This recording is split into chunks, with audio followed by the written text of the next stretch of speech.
Barakallahu fik. Et il y a un autre thème maintenant qui revient assez souvent, c'est sur la famille. On va avoir quelques questions sur la famille, Inch'Allah. Il y a une première question. La personne demande comment faire lorsque nos parents n'acceptent pas forcément que l'on soit dans la religion.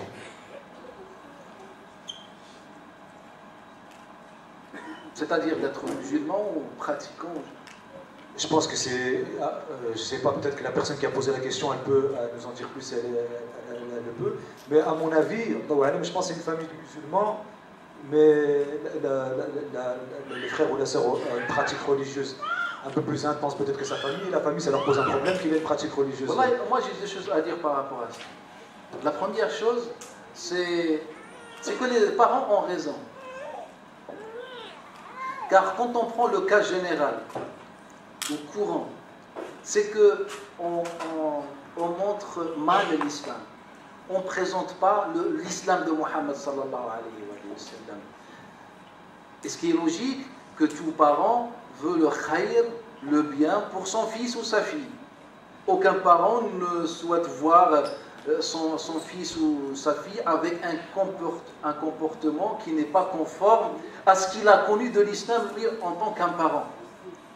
Aujourd'hui, on voit des pratiques qui sont, et moi souvent dans 99% des cas, c'est dans ce sens-là, que mon fils ou ma fille n'était pas dans l'islam, elle ou il est revenu vers l'islam, et puis il a arrêté de travailler, il a laissé pousser sa barbe, ou dans ce sens-là, il fait que prier, il fait que ça, il fait rien d'autre, etc.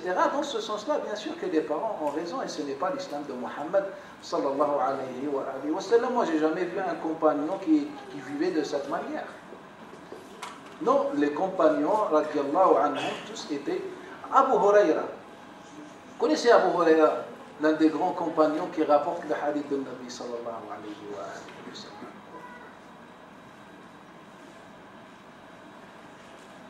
Quand il sortait de chez lui, il restait derrière la porte. Il est sorti de chez lui, mais il reste derrière la porte pour entendre si peut-être sa mère elle a changé d'avis et elle l'a appelé entre-temps. Comme ça, il rentre direct chez lui. Mohammed ibn al-Munkadir, l'un des grands tabi'in, et l'élève de Jabir ibn Abdullah al-Ansari, il avait un cercle qui contenait des milliers d'élèves. Et quand il entend Mohammed, sa mère qui l'appelle Mohammed, directement, il va chercher du blé, du maïs, etc., pour donner aux poules. Il arrêtait son cours pour nourrir les poules, car sa mère, elle avait des poules. Il terminait pas sa parole, sa phrase. Et il avait un tapis pour réserver pour sa mère. Lorsqu'il sort, il la porte sur son dos et il vient, elle s'assoit et il fait son cours. Et elle lui dit Mohammed. Il se lève en courant pour donner à manger aux poules.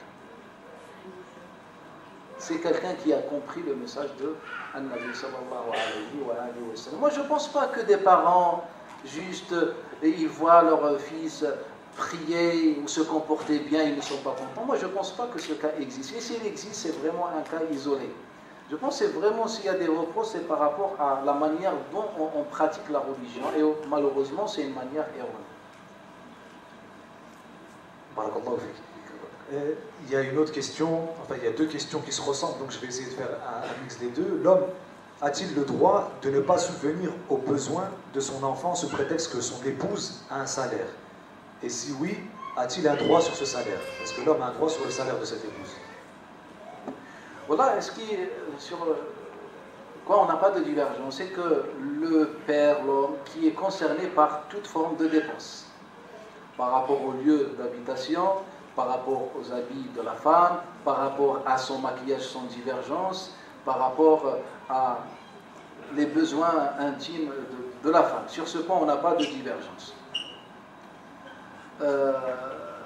Deuxième point, lorsque la femme travaille, il n'y a absolument aucune divergence, à l'exception d'un avis récent au sein de l'école Hanbalite qui dit le contraire.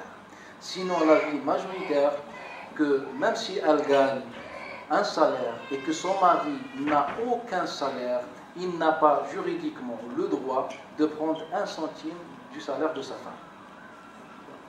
Et c'est pour ça, la femme de Abdullah ibn Mas'ud, comme le rapporte l'imam Ibn Majah Sunan, lorsqu'elle est partie voir le Nabi sallallahu alayhi wa sallam, qui travaillait, elle faisait la couture et aussi au marché. Et Ibn Mas'ud, il ne travaillait pas à cette époque. Elle est partie voir le Nabi sallallahu alayhi wa sallam, elle lui a dit: oh messager d'Allah, est-ce que je peux dépenser mon argent pour mon mari? Il lui a dit: si tu le fais, tu as une récompense. Ce qui veut dire que ce n'est pas une obligation, malgré que Ibn Mas'ud n'avait aucune rentrée d'argent. Donc sur cela, c'est l'homme qui doit prendre en charge sa famille.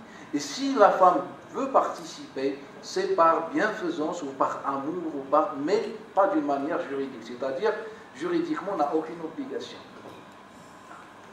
Et quand on parle des dépenses, on parle de tout, comme je disais, de dépenses, c'est-à-dire pour les enfants, pour la femme, etc.